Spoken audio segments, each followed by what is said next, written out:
Bizdə bir məşhur atalan misal var. Heç kəs deyir öz gözündə tiri görmür. Yəni Başqasında çöp axtarır. başqasının. Əslində bu biraz mərhəmətli deyə düşünürəm Allahın bizə.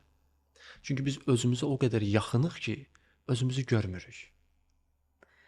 Özümüzə o Amma qədər yaxın. başqalarında görüb özümüzdə dönüşdürə bilərik də. Bizə elə bir ki, insanlar bir güzgüdür də, bizi göstərir. Biz özümüzü birbaşa görə bilmirik axı. Amma Doğru. insanları daha yaxşı görürük. Məsələn, bir şəkili yaxınlaşdırdıqca insan görmür, amma uzaqlaşdırdıqca daha rahat görür. Sanki güzgüləri bizim hal-hazırda nəyə ehtiyacımız varsa, nəyi görməyə, nəyi anlamağa, o tipdə insanlar çıxır qarşımıza bir güzgü olaraq. Biz onlarda onu görüb özümüzdə axtarmalıyıq. Bu hər mənada belədir. Hə. Misal üçün də deyim ki, əhatəndə xəstə insanlar varsa, böyük travmalı insanlar varsa, kök travmalı hansı ki, belə nəsillərdən gələn karmik bir travmalar varsa, bunlar mənə nə öyrədir?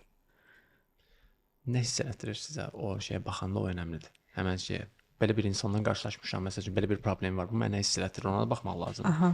Məsələn, biz sonda duyğu alırıq da orada. Amma yəni təsadüf deyə bir şey yoxdur da. Bu dini tərəfdən də baxanda belədir ki, məsələn, bir təvafuq var, təsadüf yoxdur. Allah istədiyi üçün olur.